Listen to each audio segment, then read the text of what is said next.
Regresamos aquí en Primera Página conversando con el doctor Jorge Dugarte, internacionalista, también constitucionalista. Veníamos conversando sobre el acuerdo alcanzado entre Israel y el grupo islamista Hamas ya el pasado 26 de agosto. Veníamos conversando sobre los distintos conflictos que han afectado el mundo, uno de ellos la Primera y Segunda Guerra Mundial. Y le quería preguntar, con respecto a este acuerdo reciente, Benjamín Netanyahu se ha visto afectado en popularidad por lo que fue el conflicto. En muchos casos al principio fue apoyado por la comunidad internacional y luego se le acusó incluso de crímenes de lesa humanidad, crímenes de guerra.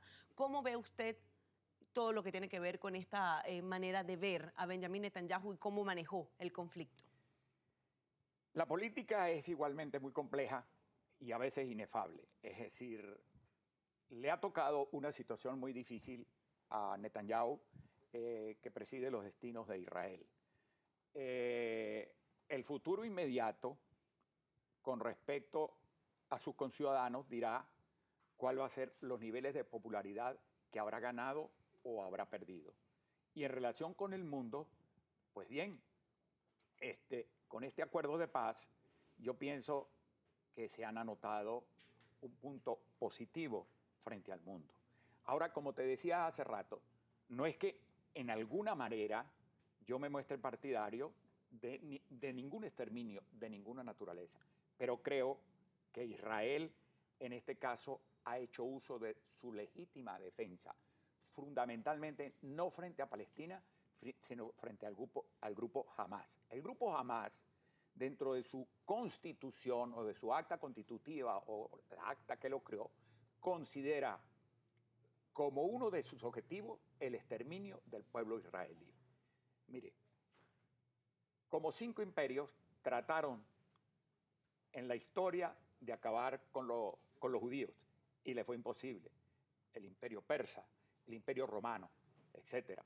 Hoy día, los judíos, los israelíes, han hecho y seguirán haciendo uso de su legítima defensa para defender a sus ciudadanos, como en este caso lo han hecho. Ahora bien, lo importante de todo esto es que los pasos que se den, las circunstancias que se den en aras de la paz, bienvenidas sean.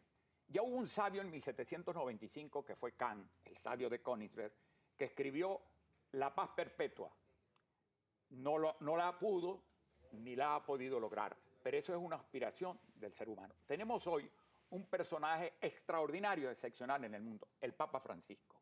El Papa Francisco, como las noticias nos lo muestran hoy, con el partido de fútbol que se celebró en el Estadio Olímpico de Roma y todo un contexto de circunstancias y de declaraciones de él, abogan por la paz en el mundo. Yo creo que es una obligación de todo líder mundial, en este caso el líder de 1.300 millones de católicos, pero líder fundamental en el mundo, abogar por la paz. Porque, como decía hace un rato, si la paz no se hace posible, siempre la guerra será entonces factible. Ahora, para finales de septiembre se tiene previsto una nueva negociación sobre los puntos que faltaron por acordarse, como tiene que ver con la apertura del puerto y el aeropuerto y el levantamiento definitivo del bloqueo justamente por la localidad de Rafah en Egipto. ¿Se puede vaticinar, usted puede pensar en una posibilidad de que se reinicien los combates nuevamente entre Israel y Palestina, porque ambas partes aseguran que no va a ocurrir, que ese acuerdo no se va a alcanzar? Yo soy optimista y pienso, ya el Papa logró reunir a líderes mundiales en Roma, y yo soy optimista y pienso que si Hamas, que ha quedado bastante golpeada, porque según la prensa internacional, 1.000 de las bajas eran de Hamas.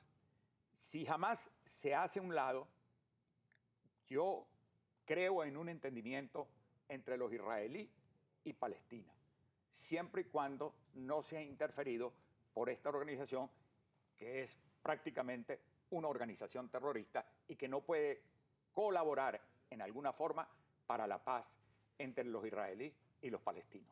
Bueno, en definitiva, sumamente agradecida por su tiempo, por esta Gracias. oportunidad de analizar y de intentar entender un poquito más lo que ha sido este conflicto que afecta a la región, justamente a Franja de Gaza, desde hace muchísimos años, un conflicto desde el siglo pasado que mantiene enfrentados todavía en el día de hoy a Israel, el grupo islamista Hamas, llamados internacionales entonces porque estos combates se detengan y un llamado tal y como usted lo hizo y como Aboguemos por lo la paz. hace el Papa Francisco abogando por la Por la paz. paz. Sumamente agradecida por su tiempo, de Gracias a verdad, ti, gracias María por Gabriela. ayudarnos a entender un Muchas poquito gracias. más.